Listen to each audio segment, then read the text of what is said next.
He first saw her when she walked by his table in that little pub. Her long black hair moving with the sway of her hips. And when she turned around and looked at him with eyes as green as sea glass washed ashore, he knew he had to make her his wife. And he did. Just 3 short months later, they were married, and he bought a chocolate box-sized house on the edge of the village with large green pasture. He was so excited. They were married. It was their wedding day. She was moving into the house, his wife, his bride, and she was so beautiful. As they moved his things in, they finished up, had a little bite to eat under a tree, crusty bread, some wine and cheese. And then they moved in her items, some clothing, some shoes, a few books, and a spinning wheel. She didn't have much, had no family, and he was happy to give her a home. As he carried in the spinning wheel, he headed towards the one extra bedroom that little house had. And she said, wait. She said, I don't have much, and I'd really like the spinning wheel to be on my side of the bed and to be in the bedroom. And he said, well, we have an extra room, and until we have a baby, why don't we just put it in there? She said, I am not going to ask much of you as my husband, but this request I'll be persistent on. It's my only real belonging. He looked at her long hair, beautiful face, porcelain skin, and could deny her nothing. Fine, he said, put it beside the bed. And so together they lifted it and moved it onto her side of the bed. While the rest of the day was good, they swept and cleaned. He surveyed the land and began to plan their gardens. And they had a good dinner of stew, and then it was time for bed. He ran into the bedroom and got ready for bed, laid down, covered up, threw back the sheets on her side, patted the bed, and said, my darling wife, come to bed. He was so excited to hold her. But she looked at him, and she said, my sweet husband, I've never had a family before. I've never had a home, let alone a husband. Everything is so new. Just for tonight, I'm going to stay up late. You go to sleep. I'm restless. I can't sleep. Fine, he said. I understand. She walked around the bed and came over to his side, leaned down and kissed him on the forehead. He could smell the scent of lavender in her hair, and he took a deep sigh. She said, I know. I'll tell you what. I'll sing you to sleep. Just tonight. I'll sing you to sleep, and that'll help. The man closed his eyes, and he listened as his new wife began to sing. Eyes close, night falls, stars blink, a warning. Moon glows on silent night, no one knows my wanting.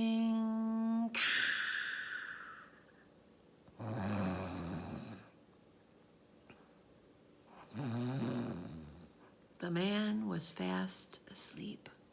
The next morning he awoke, laying on his side in a fetal position. His eyes opened slowly, and he thought, I have not slept that well in so long. And then he remembered, my wife.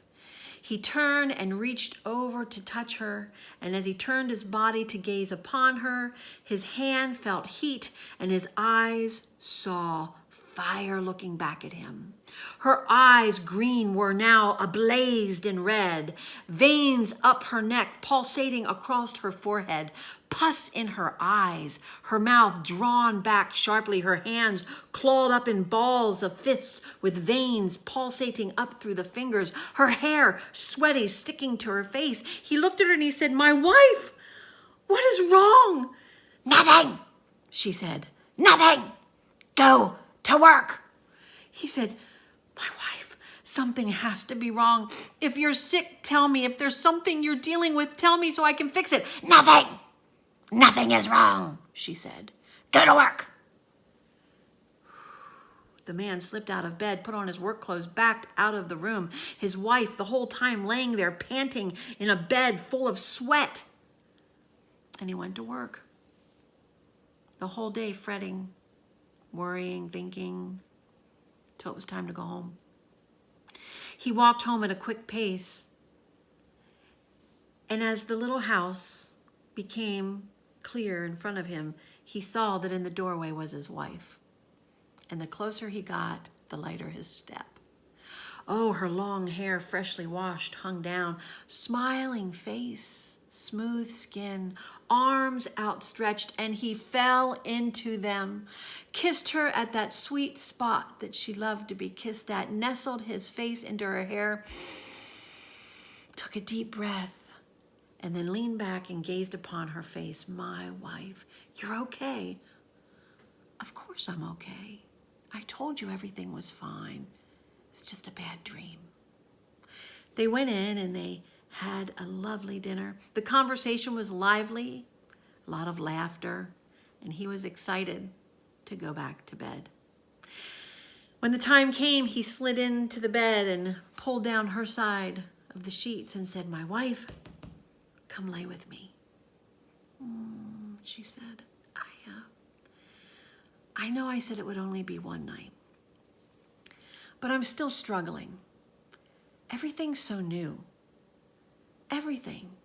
The house, the land, now we have a cow. I have a husband. It's still all so strange to me. Just one more night. Just give me one more night. And I promise tomorrow night I'll come to bed with you. She patted around the bed and leaned over him and kissed him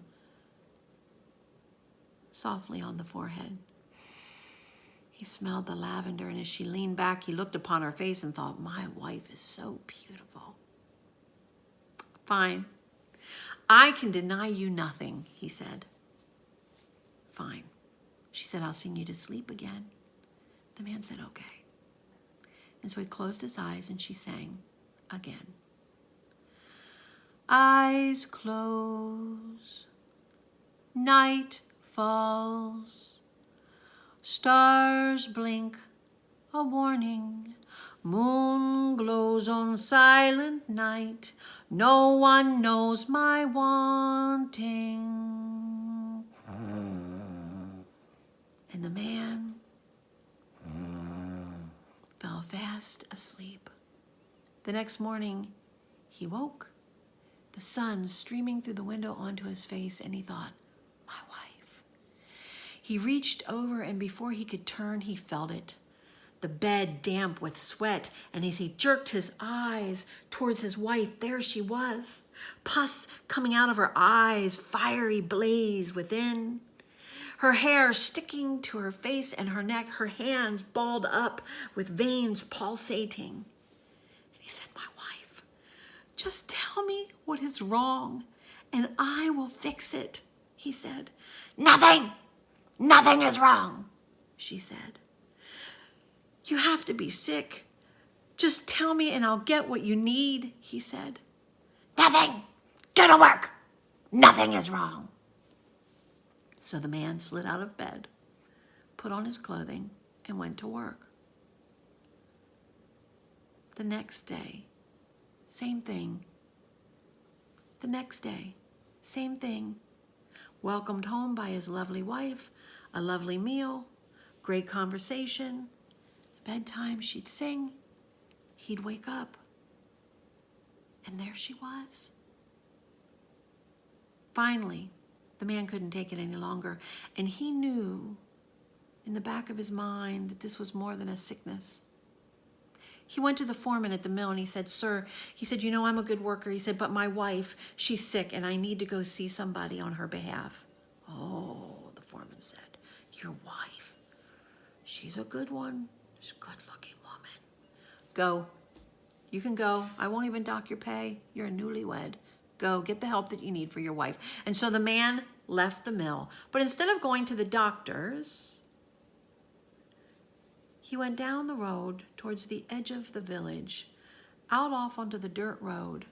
He followed it straight until he saw the pile of rocks that marked the spot, letting people know how to get to where they needed to be. He made a sharp turn there and followed a straight path, deep through the grass, deep into the woods, deep into the dark, until the little house rose up before him. He went up and he knocked on the door. The door opened, and there she was, the conjure woman. "Hello, can I help you?" "Yes, my wife, I'm newly married, and she's sick, and I need help, and I don't think it's a typical sickness," he said. "Oh, come in," she said, took him by the arm and let him in. Sit down, I'll make you something warm to drink," she said. So the man sat down, and the conjure woman made him something warm to drink. And then she pulled out the chair and sat across from him and said, "Tell me your story. It weighs heavy on you, I see it. Tell me your story." And he did. And he talked about his wife, how beautiful she was, how every evening he'd come home from work, how they would eat, how they would go to bed, how she would sing, and how she would wake up. The conjure woman looked at him and smiled with one eye open. "You've done married a boo-hag." "What? A boo-hag? What is a boo-hag?" "Oh, a boo-hag is a demon. And that skin she's in that you love so much, that beautiful skin, it's not hers. She spins it off each night, and it's borrowed. It's borrowed. And they fly through the night, sucking up the breath of dreams from people." "You done married a boo-hag." The man was furious. He pushed the table. His chair knocked over behind him. He stood up and he said, You are a crazy woman. I should have never came here. My wife, a boo-hag?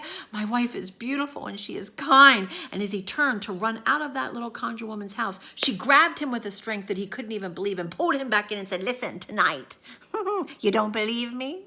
Put cotton in your ears, boy. Don't listen to the song. And when she's done, watch. And tell me what you see. Come back and tell me what you see." The man jerked his arm away and he ran out through the woods, through the grass to the dirt road. "A boo-hag. The woman's crazy. He's crazy." He ran back in towards the village, past the mill, and towards his house, and there it was. That perfect little chocolate box house. And in the doorway, filling the frame, was his wife. Long, dark hair, freshly washed. Beautiful green jeweled eyes, porcelain skin. Her arms lifted to welcome him home. He fell into her arms, took a deep breath, and said, "My wife, you're okay, you're okay." She said, "Of course I'm okay." As he held her there, holding her longer than normal, he thought in his mind, racing thoughts, "A boo-hag. It's ridiculous, my wife, a boo-hag." And then he kissed her at that spot she loved so much. And he noticed that her ear seemed lower than the day before.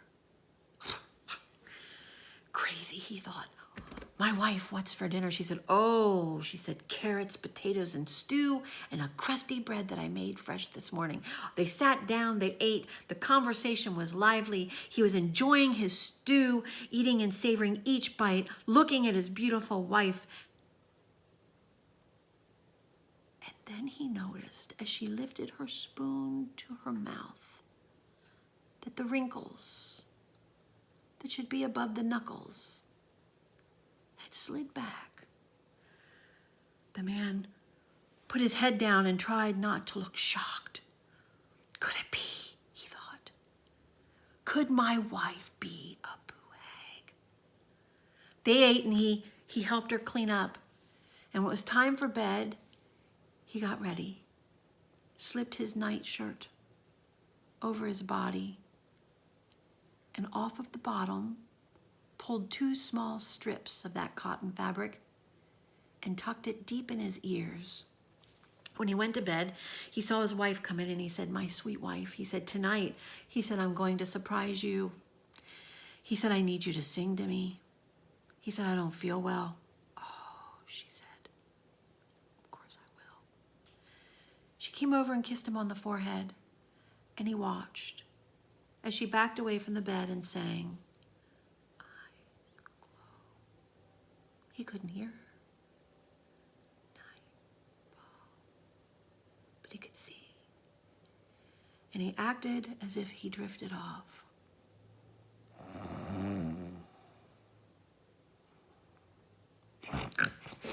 And he turned on his side and he pulled out the cotton and listened. He heard the last strain of the last note of the song. And then he heard his wife pad around the bed. And then he heard the wooden seat of the spinning wheel creak as she settled in. And then he heard a sound that he'd never heard before.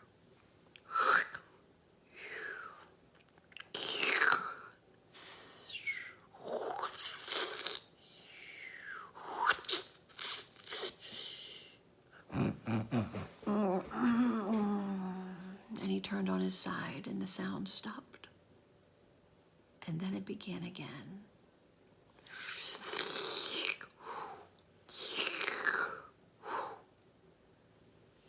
The man slowly opened one eye to see what was making the strange noise. And he saw it. His wife. It. Sitting on the spinning wheel, arm outstretched, and thin, glistening, pink threaded flesh moving through the spinning wheel.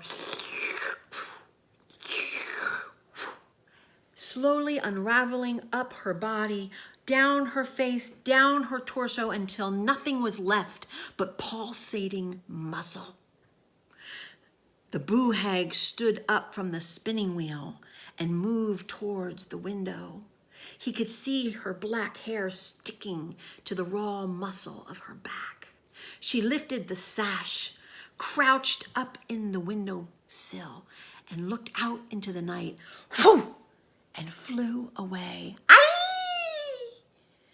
He could hear her as she flapped into the night. The man laid there pinned by fear, shocked at what he had just seen. And then he remembered, she'll be back. He slid out of bed, went around the side of the bed towards the spinning wheel, and looked at his wife's pile of pink flesh laying in a soft mound on the floor. He slipped on clothing and ran out of the house to the edge of the village, to the dirt road. He ran until under the moonlight he could see that pile of rocks. He turned and made a straight beeline through the grass, through the green part of the forest into the deep dark, until the house rose up before him, and he knocked on the door. The door opened and she said, "I told you so." He ran in, almost knocking her over, and he said, "You were right. Tell me what you saw. I want to know." And he told her everything. "What do I do?" he said. "I don't want her to come back. Just tell me what I need to do." And she told him, "You want to nail all the windows shut except one. And then leave one sash open and take your woodworking tools. Do you have woodworking tools?" "Of course I am a man," he said, "and it's imperative for the story. They're in my shed." "Good," she said. "I'm so happy to hear that." She said, "Take your woodworking tools and make rough the wood around that one open window, and then grab some blue paint." "Do you have blue paint?" "Yes, I do," said the man. She said, "Grab the blue paint and paint all the window sills the whole way around, blue with paint, and around the door. And then go in and put salt on her skin. Make sure you do this before the sun comes up. And then come back and tell me what you have and what you see and what happens." The man ran out of the house, through the dark woods, through the green woods, out onto the dirt road, turned at the stones, ran in to his yard, went around into the shed, pulled out his woodworking tools, and nailed every window shut. And then he painted blue around every window and around the front door, went inside and locked it, went to the back and locked the back door. Then he went into the kitchen. He got some salt out of a crock, and he got a wooden spoon. And he went into the bedroom, went around to the side of the bed to where his wife's skin lay. He poured the salt on the mound of skin, pushed the crock under the bed, took the spoon, put it in the skin, and began to stir.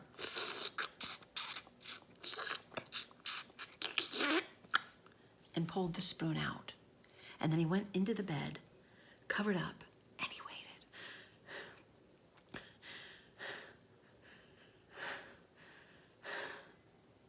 And then he heard her. Aye! She was coming. Aye! She was coming. Whew! He heard her hit the side of the house, trying to open a window. Aye!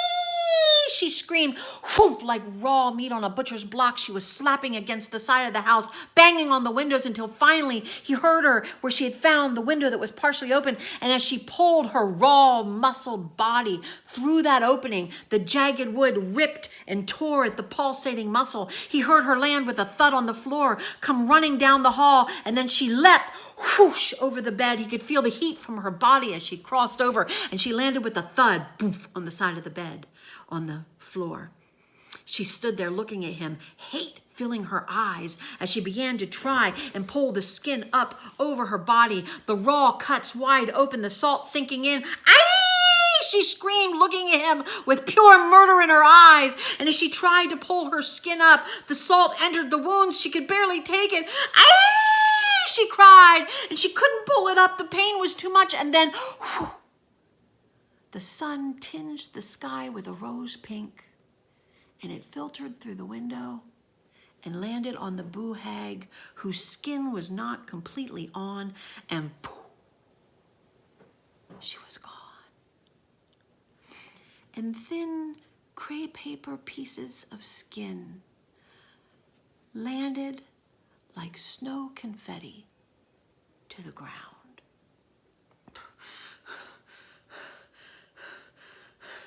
The man pulled the blanket off, walked around the bed and looked at what was left of his wife. He went and got a dustpan and a broom, and he cleaned her up.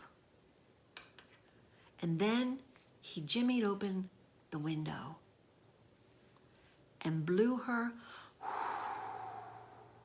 back to wherever she came from.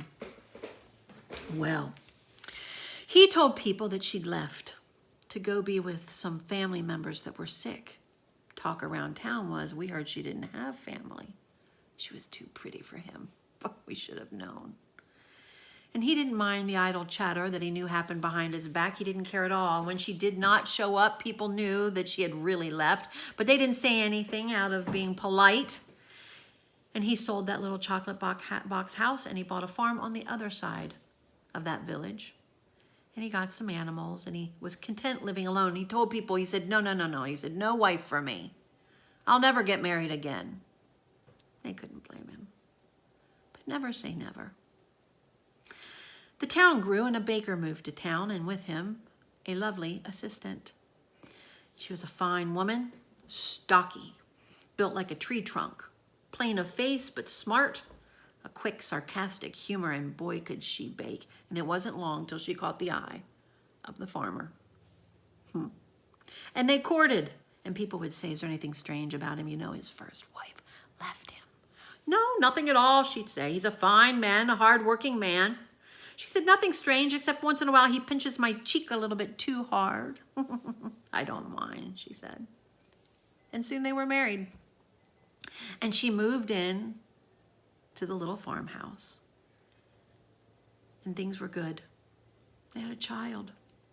Now, for the first few weeks, the child stayed beside the bed, constant attention from parents that rarely slept. But then the child was moved to the extra bedroom. Finally, they had some peace. Her head was on his chest when they heard the baby begin to squeal and then cry. He moved to get up. She said, no. Shh. I'll get the baby. You have to work tomorrow. And she slid out of bed and went into that little room. And he listened, his heart full and content. My wife is a good woman. And he closed his eyes as she listened to his wife, shush, the baby. And then she began to sing a lullaby. Eyes closed, night falls. Shh. Stars blink a warning. Moon glows on silent night. No one knows my wanting.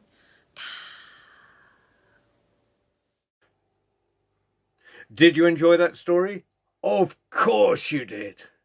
Like they said, if you want to put a contribution in, go to the hat beneath the story on worldstorytellingcafe.com. And, well, you remember the song? Buddy, can you spare me a dime? Well, I'm sure every storyteller would appreciate a little in the hat. I'm going to pass it round. Thank you, sir. Thank you, madam. That's most appreciated. Whoa! Whoa! Oh! Oh! Oh! Oh! Oh! Oh! No, that is fantastic. Thank you. Thank you. And even better,